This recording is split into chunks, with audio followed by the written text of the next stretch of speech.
Boa noite. Hoje é quarta-feira, 25 de fevereiro de 2026. E este é o programa No Fio da História, produzido semanalmente pela rádio Toda Palavra e exibido também em nosso canal do YouTube. Inscreva-se no canal e ative o sininho para ser notificado dos próximos programas. Houve um tempo em que o jovem líder sindical dos metalúrgicos do ABC Paulista, Luiz Inácio Lula da Silva, torcia o nariz ao ouvir o nome de Getúlio Vargas.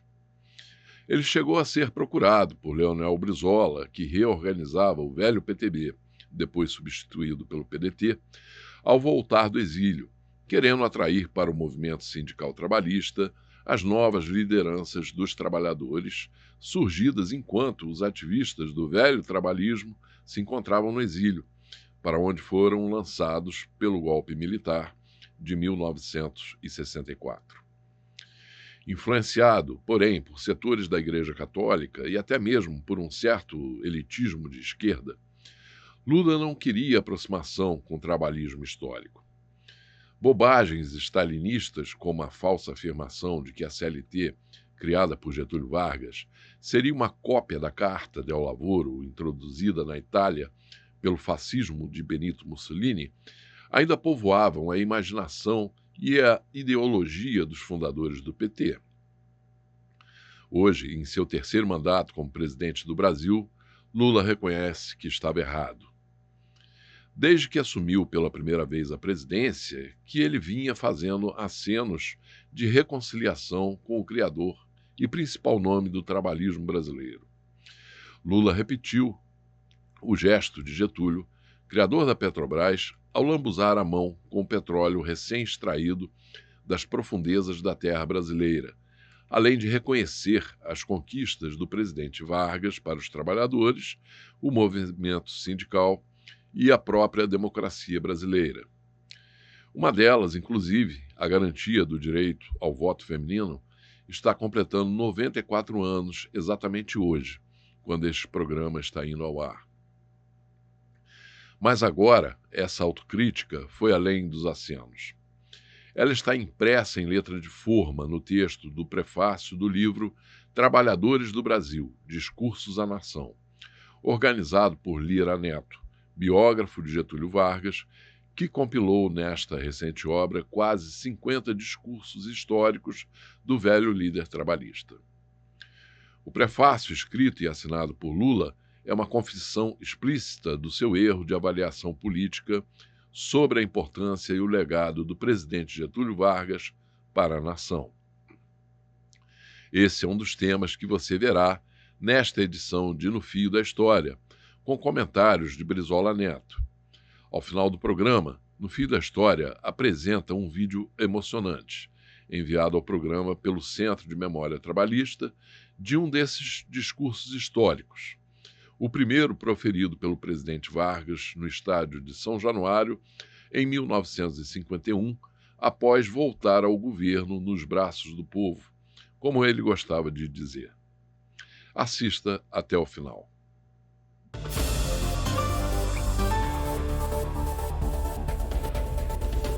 Trabalhador, não escapa a percepção de ninguém que tão notável surto reconstrutor só foi possível porque nenhum obstáculo conseguiu desviar o rumo nacionalista e nacionalizante da obra governamental, sem alardes antecipados nem medidas espetaculares. Fomos levantando, pedra sobre pedra, a muralha que detém as forças dissolventes da União Nacional. Tudo que depauperava e enfraquecia as nossas reservas e resistências materiais e morais recebeu cuidado atento e decisivo. Extinguimos as organizações estrangeiras de caráter político. Proibimos o uso dos seus distintivos e insígnias e também a publicação de jornais em língua estrangeira. Abolimos as bandeiras e escudos estaduais e municipais, os hinos regionais e os partidos políticos, que também eram regionais, e mantinham e fomentavam os vícios e os males do regionalismo. Tudo isso se fez visando consolidar a unidade política e social do Brasil, e numa época em que tais medidas pareciam temerárias. Não será agora que iremos esquecer esses propósitos de salutar e edificante alcance patriótico para seguirmos caminho diferente e tomarmos o partido de interesses estranhos. Os fatos já se incumbiram de mostrar que estamos certos. Cumpre-nos persistir em nossa obra de engrandecimento nacional. Somos hoje um povo voltado para um único objetivo, a pátria unida e forte. Possuímos uma única bandeira, a nacional, um só escudo, o da República, e um só hino brasileiro.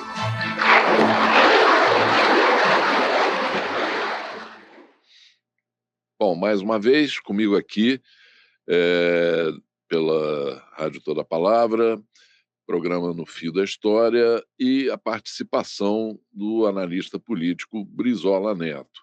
Brizola, nós vimos já há algum tempo, né, de algum tempo para cá, o presidente Lula fazer alguns acenos em relação a um reconhecimento da era Vargas, né, da importância do presidente Getúlio Vargas. Ele chegou a fazer aquele gesto simbólico do Getúlio, aquele gesto clássico, né, quando do início da exploração do petróleo pela Petrobras, que o Getúlio ele molha a mão no petróleo, né, e mostra, né, o Lula fez o mesmo gesto, depois fez outras considerações, mas agora ele faz uma autocrítica escrita e assinada, né?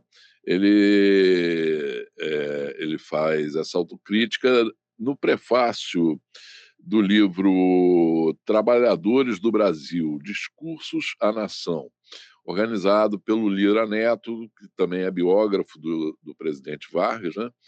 E ele escreve o prefácio desse livro, que está sendo lançado, e nesse prefácio ele reconhece o trabalhismo getulista e a importância do presidente Getúlio Vargas, inclusive desmentindo ou desfazendo aquelas posições que ele assumiu sobre a CLT como sendo uma cópia da Carta del Lavoro, do Mussolini, enfim. Ele renega tudo isso. E você, como é que você vê esse passo do presidente Lula agora? Olha, tal, eu acho que é mais uma declaração, como você falou muito bem, do presidente Lula, agora num prefácio, né, do livro do Lira Neto, né, onde ali ele reconhece que todas aquelas críticas feitas à CLT, né, comparando a consolidação das leis trabalhistas, a Carta del Lavoro, né, do Mussolini na Itália, reconhece o erro daquela análise. Parece que o Lula vai, né, paulatinamente, ele vai se libertando ali das influências uspianas, né, que queriam classificar a Era Vargas como um movimento populista, como um movimento que não representava a classe trabalhadora.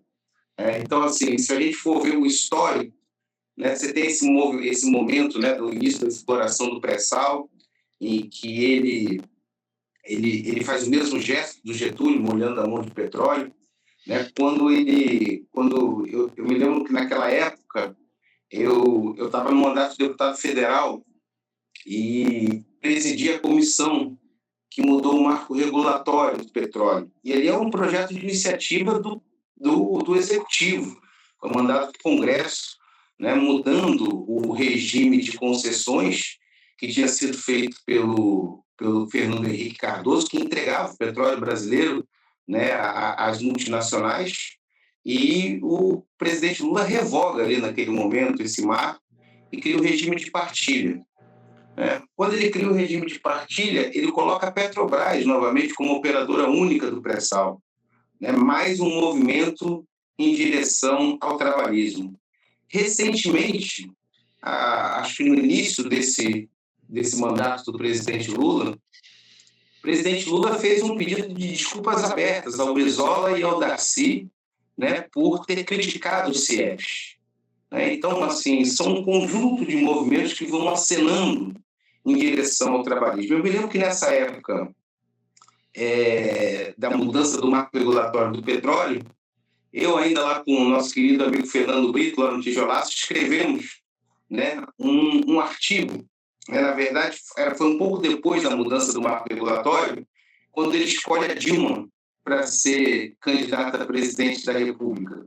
Você sabe que ali nas hostes petistas, né, a Dilma era uma cristã nova, né? A Dilma era alguém que ingressara há poucos anos ali no PT e vinha de uma história trabalhista muito intensa, tinha sido secretária-geral do PDT do Rio Grande do Sul durante muitos anos, né? E quando ele faz essa escolha, a gente escreve um artigo, justamente falando dessa aproximação, né, do Lula, principalmente, com o trabalhismo. E acho que esse é o único caminho possível a ser traçado. Né? O Lula não tem muita alternativa. Né? Essas questões que na década de 80 poderiam ser ignoradas, não deveriam, né? Mas foram ignoradas, né? Da questão nacional, a necessidade de você ter um projeto nacional de desenvolvimento, né? O reconhecimento do avanço que foi a legislação trabalhista. Né? Hoje você não tem saída para o presidente Lula. Ou ele assume esse programa de defesa, né, de um projeto nacional de desenvolvimento, reconhece o legado da Era Vargas, né, que implementou no Brasil um modelo que depois foi ser seguido, inclusive, pela China, que é um modelo de desenvolvimento, né, estimulando uma industrialização de base a partir de empresas estatais. Né? Esse modelo foi replicado pela China. A China continuou esse modelo, né? A China nunca cedeu ali às pressões neoliberais, né? As ideias que vieram do consenso de Washington, e hoje é a maior potência industrial do planeta. Nós aqui tivemos vários percalços, né, em relação a esse projeto. Primeiro, ainda antes do golpe de 64, quando o Juscelino começa a substituir o processo de industrialização baseado em indústrias estatais e começa a trazer multinacionais para complementar esse projeto de industrialização. Né? E aí depois, a partir dos anos 80, né, principalmente a partir dos anos 90, quando o Brasil ingressa no período neoliberal, nós abandonamos completamente o projeto de industrialização brasileira, privatizando as nossas estatais, abrindo indiscriminadamente a nossa economia sem proteger os setores estratégicos e destruímos a indústria brasileira. Hoje o Brasil está diante desse dilema. O Brasil precisa afirmar sua soberania, né? O contexto geopolítico não permite mais que o Brasil vacile na afirmação da sua soberania, e reconhecer a Era Vargas é o melhor caminho que o presidente Lula poderia escolher. Agora esse reconhecimento, né, eu acho que ele deveria vir acompanhado também de ações práticas de resgate justamente desse legado trabalhista do presidente Vargas, que em grande parte já foi sabotado, foi desconstruído, né, pelos governos neoliberais aqui, principalmente a partir de Fernando Henrique Cardoso, né, que falou com todas as letras que a missão dele era sepultar a Era Vargas, né? E de lá para cá nós vimos aí o desmantelamento de grande parte da Petrobras, né, de certa forma privatizada hoje, né, em vários dos seus ativos, e não só dos setores que foram efetivamente privatizados, mas uma empresa que passou a trabalhar em função do lucro dos seus acionistas e não do papel que ela sempre teve e papel para o qual ela foi concebida, né, por Getúlio, né, de uma alavanca do desenvolvimento brasileiro. E também a revisão dessas privatizações lesivas aí ao patrimônio do povo brasileiro, a privatização da Eletrobras, né, também de vários setores da economia, né? Fora ainda também a legislação trabalhista, que também foi, em grande medida, destruída, né? No seu formato original da CLT, né? Principalmente nos governos Temer e Bolsonaro, né? Como que você acha que o presidente Lula pode passar dos acenos dessa meia-culpa, né? Dessa revisão que ele fez agora, para ações práticas? Então, a gente precisa ser justo com o presidente Lula nesse sentido, né? Principalmente no seu segundo mandato, né? E depois nos 2 mandatos da presidente Dilma, né? A Petrobras estava no centro de uma estratégia de desenvolvimento. A Petrobras tinha um plano de investimento que previa a construção de refinarias, que previa investimento em petroquímica, né? O Brasil naquele momento, a Petrobras, ela cumpria esse papel de ser uma empresa estratégica, né, para o desenvolvimento nacional, para a reindustrialização brasileira. Eram diversos os projetos, né, financiados, né, pela Petrobras, justamente para a gente conseguir criar uma cadeia produtiva, né, para que a Petrobras não fosse uma mera exploradora de petróleo, e sim desenvolvesse toda uma cadeia produtiva que previa refino, que previa investimentos em petroquímica. E a consequência disso foi gravíssima. A gente precisa resgatar essa história. Dali surgiu o golpe.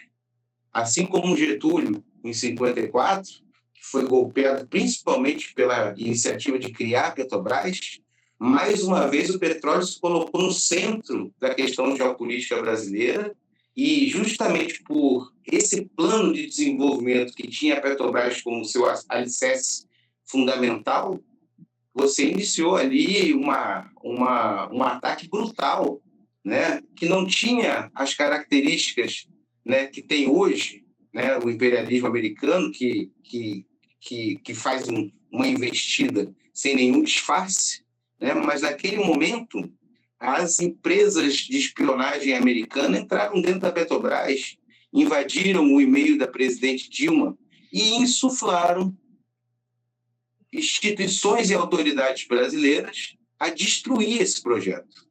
Você pode ter certeza, a ação do Sérgio Moro, do Ministério Público do Paraná, lá da Lava Jato, todos eles incentivados pelo Departamento de Estado americano. Logo, logo a gente vai ter comprovação dessa ação. Eram seguidas as viagens desses procuradores e do próprio Sérgio Moro aos Estados Unidos.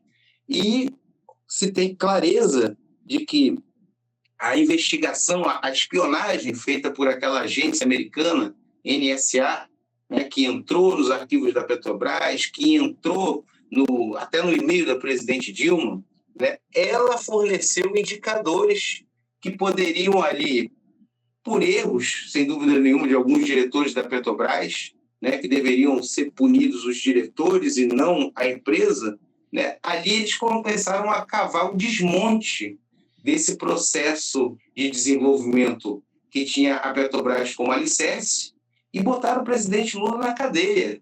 Era um golpe na presidente Dilma e tiraram ela do poder. E ato contínuo, assim que fizeram o golpe, tiraram o presidente Dilma, colocaram o Michel Temer, as primeiras medidas que foram tomadas foi a revogação da legislação, foi a reforma trabalhista feita pelo Michel Temer, e, em seguida, a mudança do marco regulatório do petróleo, não só abandonando todo o plano de investimento que a Petrobras previa na construção de refinarias, de investimento em petroquímica, mas também retirando a Petrobras como operadora única do pré-sal. Mais do que isso, ainda isentou as multinacionais do petróleo de pagar imposto. Então, assim, o golpe ele claramente foi dado para justamente impedir que a Petrobras cumprisse esse papel. E as consequências para o presidente Lula naquele momento foram gravíssimas. O presidente Lula ficou quase 2 anos na cadeia, né? Então, trazer essa memória é importante para a gente entender o fio de navalha que o presidente Lula corre nesse momento, né? E que não é tão simples você reverter esses danos que foram feitos, né, ao projeto nacional, à Petrobras como uma empresa estratégica para o desenvolvimento do país, porque você tem uma correlação de forças muito complicada, né? E de lá para cá, você piorou a correlação de forças no Congresso, né? De lá para cá, você tem uma potência, os Estados Unidos, né? Como potência hegemônica, que pelo menos no nosso hemisfério, né? Atuando cada vez de forma mais agressiva. Basta ver o que aconteceu na Venezuela, né? Então, é realmente um fio de navalha para percorrer. Agora, é óbvio, não há caminho para o Brasil, como você disse muito bem, entrar num projeto nacional de desenvolvimento sem recuperar, né, esse conjunto de empresas. E aí a gente fala da Petrobras, mas não é só a Petrobras. É a Petrobras, é a própria Eletrobras, que, vamos ser justos, também naquele momento a Eletrobras também estava num momento de expansão enorme. Eram várias hidrelétricas sendo construídas no Brasil, né? Então, você recuperar essa memória e você recuperar essas empresas para restabelecer um projeto nacional de desenvolvimento é fundamental. A própria questão da Vale do Rio Doce, também privatizada no governo Fernando Henrique. Hoje, a Vale do Rio Doce, se fosse uma empresa estatal, a gente teria todo o caminho pronto, né, com uma empresa 100% estatal, para fazer todo o processo de desenvolvimento, beneficiamento das terras raras, que é um assunto tão importante que está sendo colocado e que também é alvo da cobiça americana.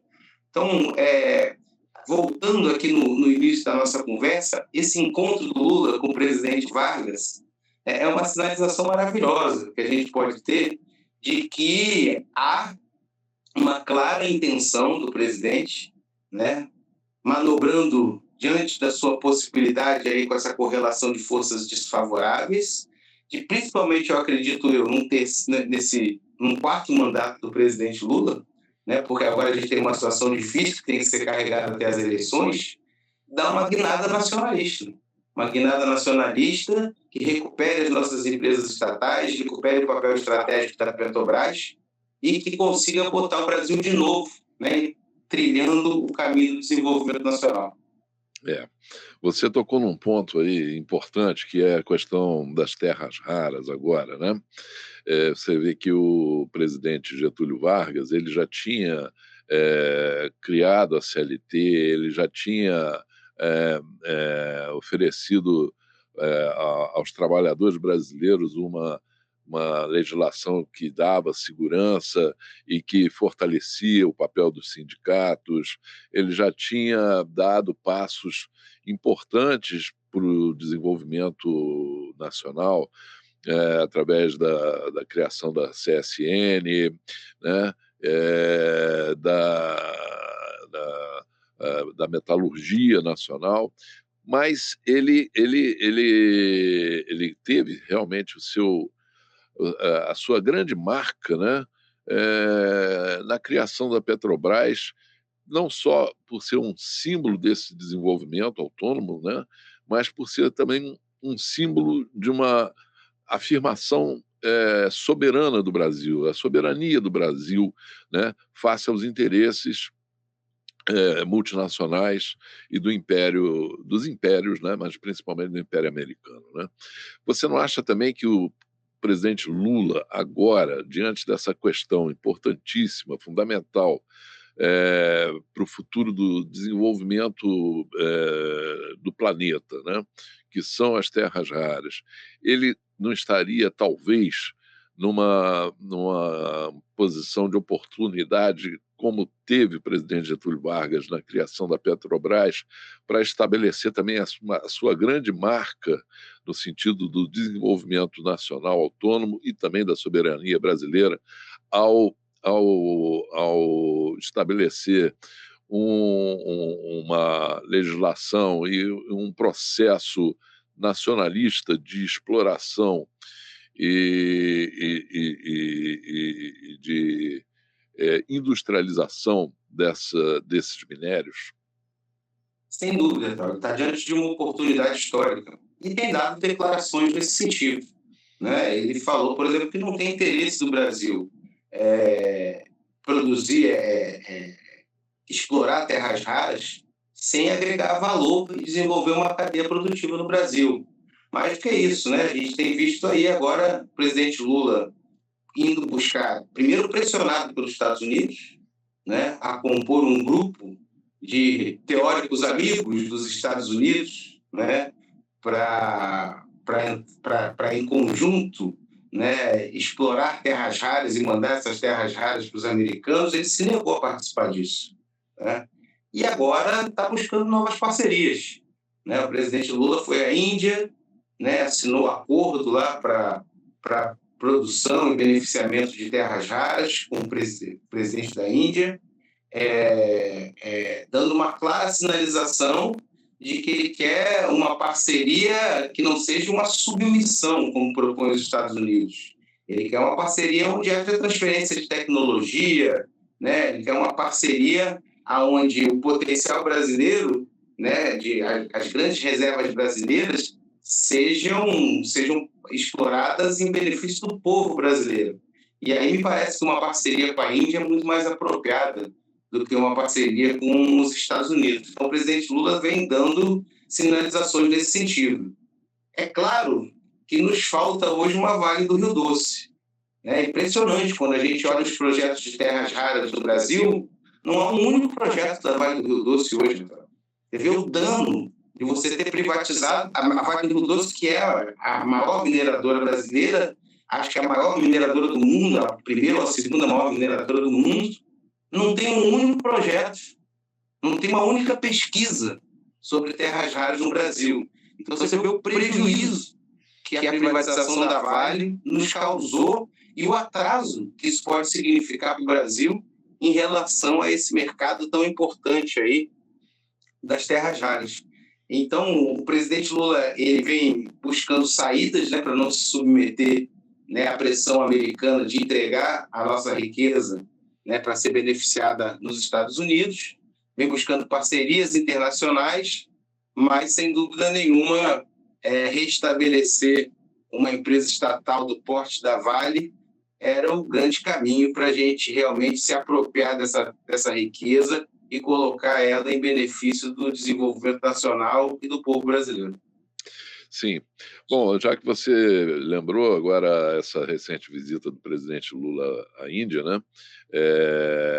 Eu acho que a gente poderia entrar nesse assunto que, né, o cenário internacional que sofreu nessa semana agora alguns, vamos dizer assim, alguns abalos, né? A começar pela derrota imposta ao Donald Trump, né, pela Suprema Corte dos Estados Unidos, né, que derrubou o tarifaço do Trump, né, e que agora ele recorre a essas tarifas horizontais para todo mundo, de 10% e depois de 15%, porque é um instrumento que lhe sobrou dentro da legislação americana, né? Mesmo assim, temporário, são concessões da legislação ao presidente dos Estados Unidos, mas que são coisas que ele pode fazer, mas de forma temporária, se não me engano, por 90 dias.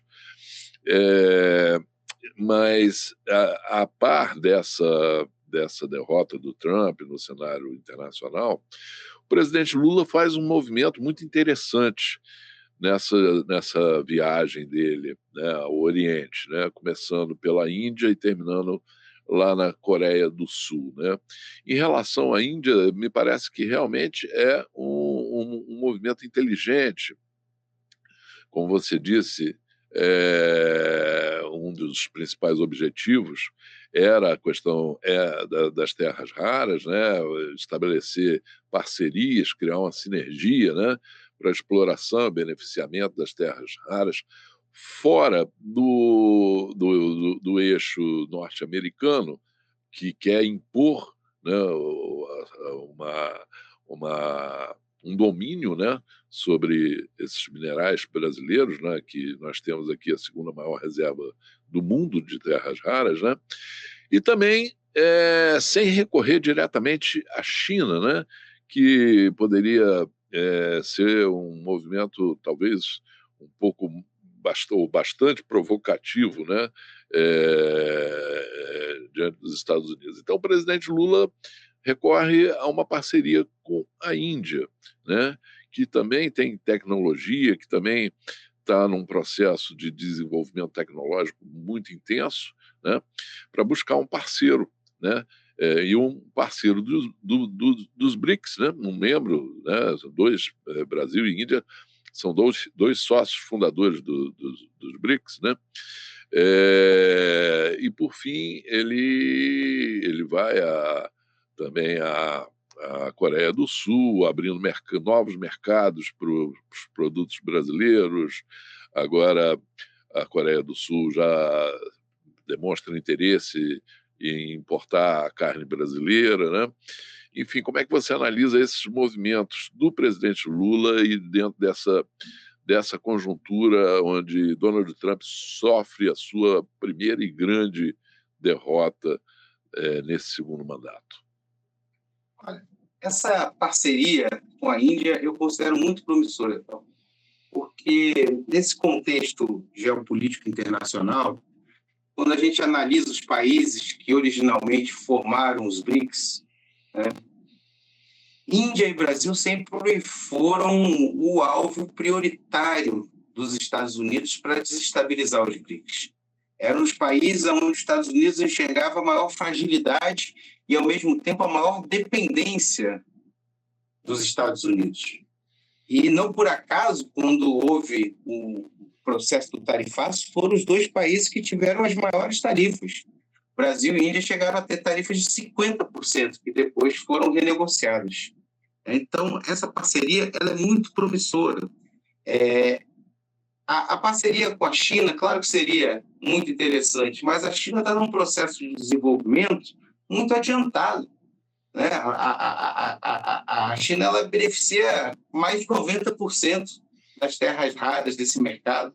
E com a Índia, eu acredito que você pode desenvolver realmente uma parceria onde haja, de fato, troca de tecnologia, né? E onde haja um desenvolvimento contínuo e um desenvolvimento igual, né? Onde os dois países realmente entrem num acordo que os dois sejam beneficiados.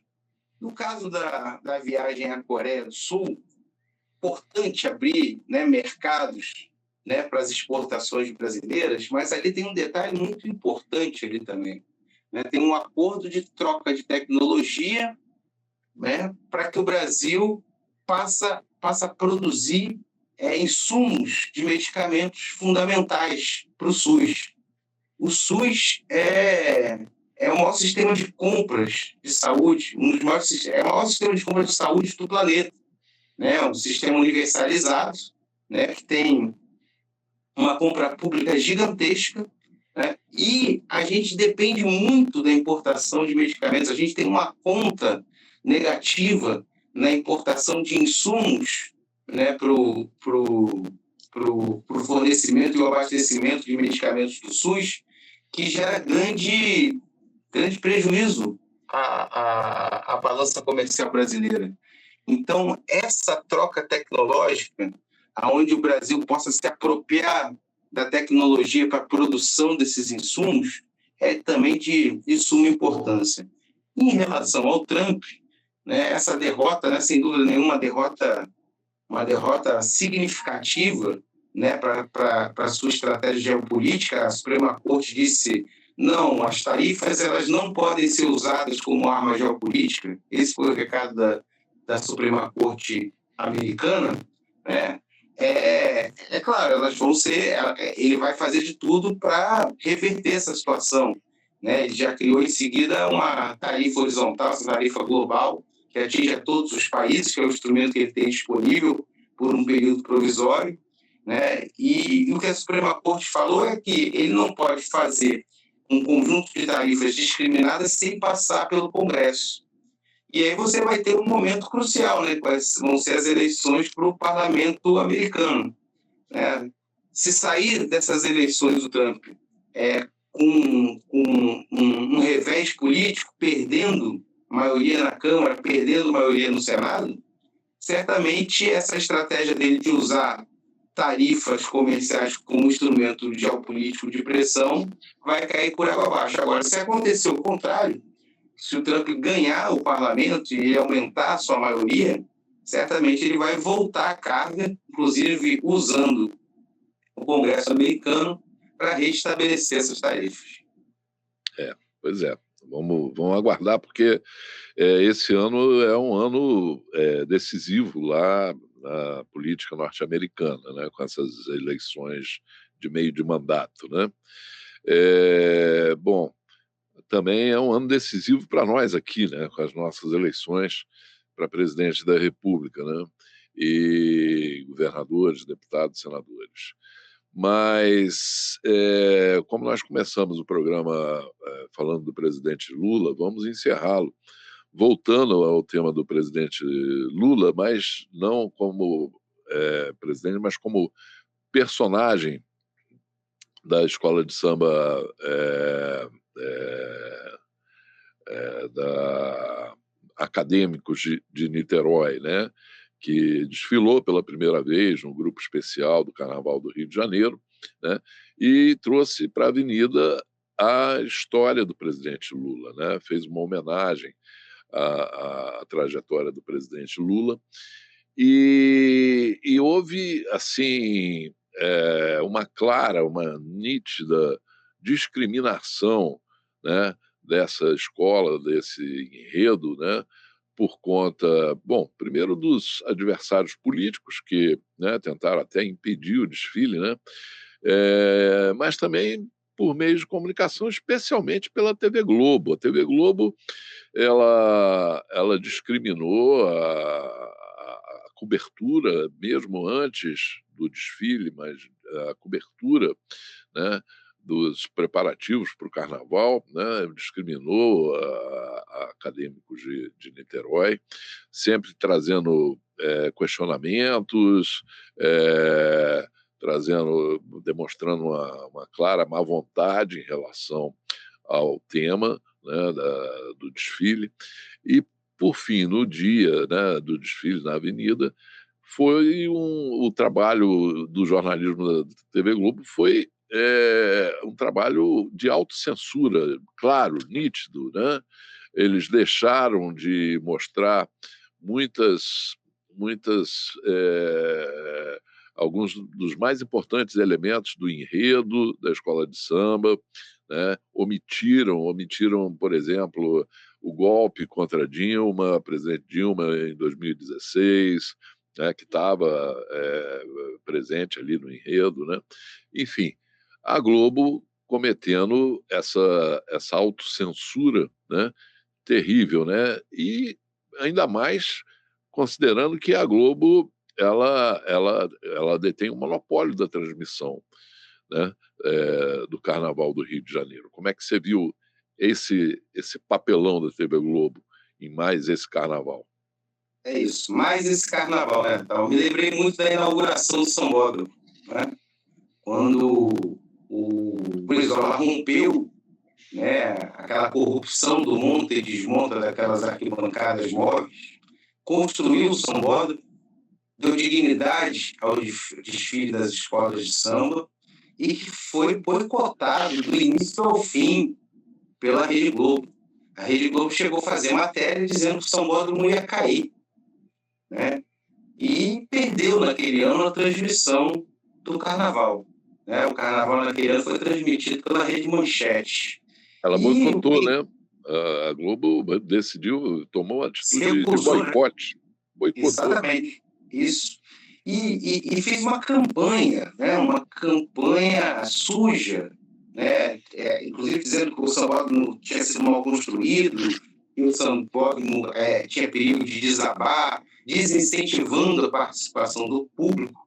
mas deu para os burros d'água, né, porque Sim. aquele desfile foi um sucesso esplendoroso, as arquibancadas lotadas, e o povo, quando o Brizola desceu para a avenida, né, para ali fazer a passagem ali pelas bandeiras das escolas de samba, o povo gritou Brizola, Brizola, Brizola, Brizola. E isso aconteceu de novo agora, né? Apesar do boicote da Rede Globo, né? E apesar do boicote até ali provavelmente da Liesa, que rebaixou a escola também, né? Com seus interesses ali que a gente não consegue muito bem identificar, né? O povo abraçou o desfile da Acadêmicos de Niterói e gritou na arquibancadas o nome do presidente Lula. Então, essa é a questão, né?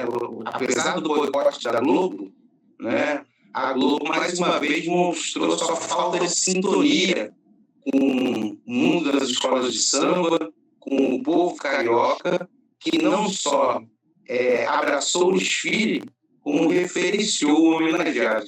Então, mais uma vez, a Globo, né, manipulando, né? Aliás, não é a primeira vez que a Globo faz manipulações contra o presidente Lula, como fez manipulações, diversas manipulações contra o Brizola. A gente pode lembrar dois episódios rápidos aqui, a manipulação do debate de 89, segundo turno de 89, entre o Lula e o Collor, uma edição criminosa que foi ao ar no Jornal Nacional, né, claramente tendenciosa, né, impulsionando ali a vitória do Collor no segundo turno. E também o boicote que a Globo fazia os CIEPs, né? Você tem um livro aí do nosso companheiro André Lemos. Lemos, isso, que mostra aí mais de 1.000 reportagens do jornal o Globo, né, contra a afirmação dos CIEPs. Então, apesar do boicote da Globo, essas ideias que são ideias forças, né, elas permanecem, né, no imaginário popular, elas são abraçadas pelo nosso povo, e foi o que a gente viu ali na arquibancada do Sambódromo, né?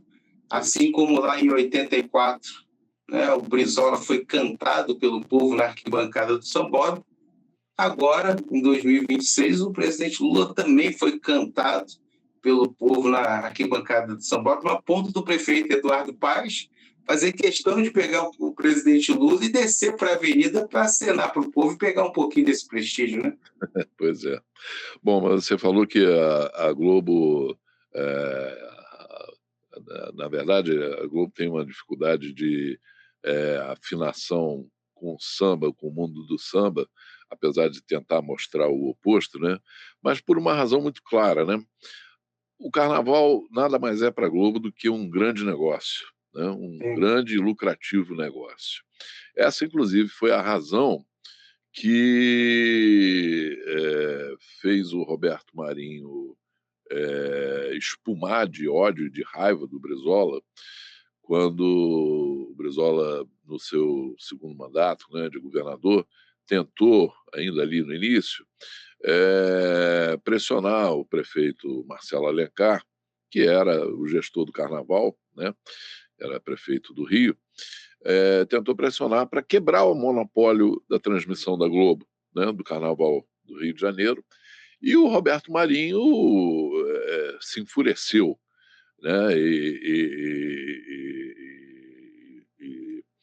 e detonou suas baterias contra o Brizola. Foi até o que ensejou ao Brizola aquele direito de resposta, que hoje é uma referência aí da luta do seu avô contra o monopólio das comunicações, né? Mas ali ficou muito claro, deixou muito claro que o interesse da Globo ali era só realmente em relação ao grande negócio do Carnaval do Rio de Janeiro, né?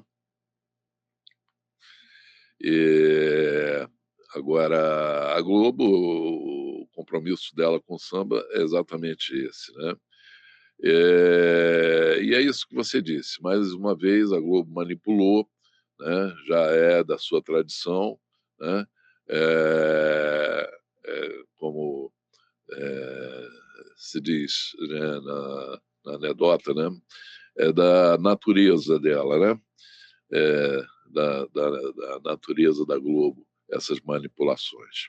Bom, Brizola, ficamos então por aqui nesta edição de No Fio da História, convidando os nossos ouvintes, aos nossos espectadores que voltem semana que vem para mais uma edição do programa No Fio da História. Um abraço para você, até a próxima. Abraço grande, Etal. Até a próxima. Centro de Memória Trabalhista, um departamento do PDT. Nossa missão é guardar, conservar e divulgar todo o legado trabalhista.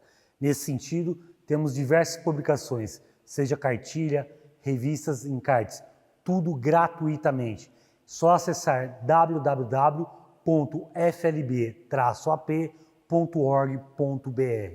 Nossa missão é ajudar a militância trabalhista e a academia. Nesse sentido, quero convidar você para ver mais um vídeo produzido pelo Centro de Memória Trabalhista e pelo Estúdio de Legalidade. E não esqueça também de acompanhar nosso canal no YouTube. Lá você vai encontrar diversas entrevistas e materiais sobre o trabalhismo. Agora confira o vídeo.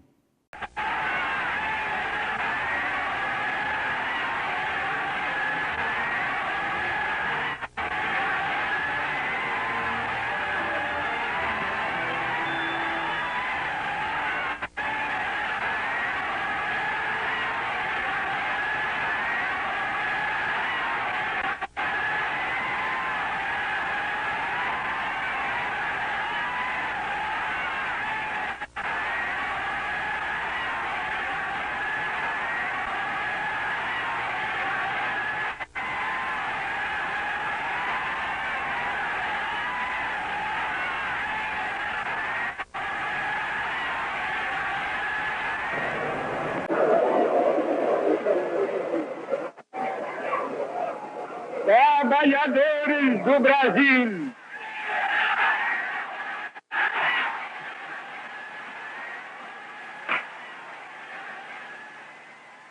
depois de quase 6 de afastamento, durante os quais nunca me saíram do pensamento a imagem e a lembrança do grato e longo convívio que mantive convosco, eis-me outra vez aqui ao vosso lado para falar com a familiaridade amiga de outros tempos.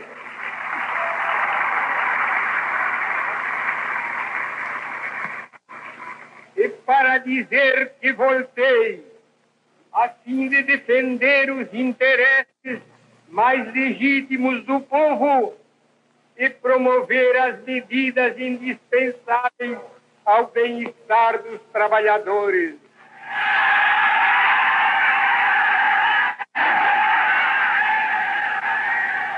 Esta festa de 1º de maio tem para mim e para vós uma expressão simbólica. É o primeiro dia de encontro entre os trabalhadores e o novo governo.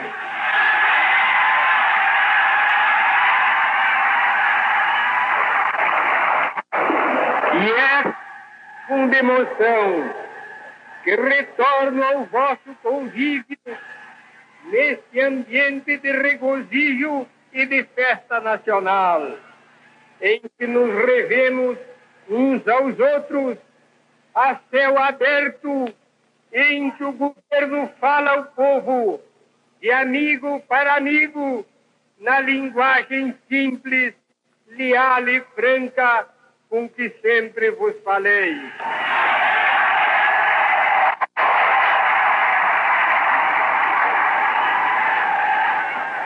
Trabalhadores do Brasil,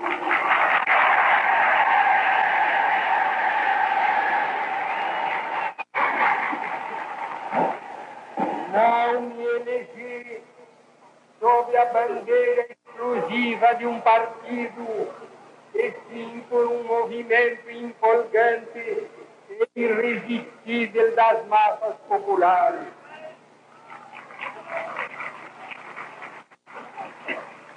Só me foram buscar na reclusão para que viesse fazer mera substituição de pessoas ou simples mudança de quadros administrativos.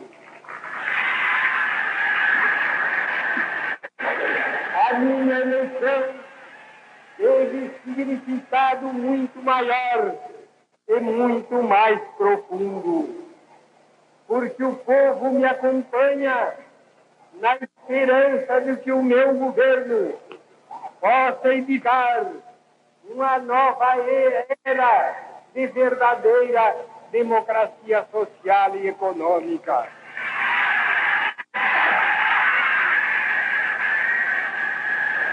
E não apenas a emprestar o seu apoio e a sua solidariedade a uma democracia meramente política que desconhece a igualdade social.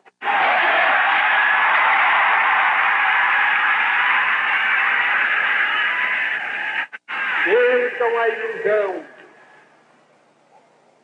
Os que pretendem separar-me do povo ou separá-lo de mim.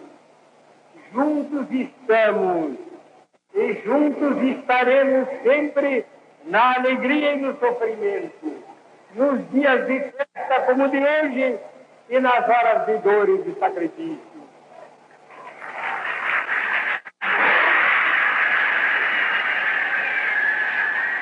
E juntos havemos de reconstruir um Brasil melhor, onde haja mais segurança econômica, mais justiça social, melhores padrões de vida e um clima novo de segurança e bem-estar para este bom e generoso povo brasileiro.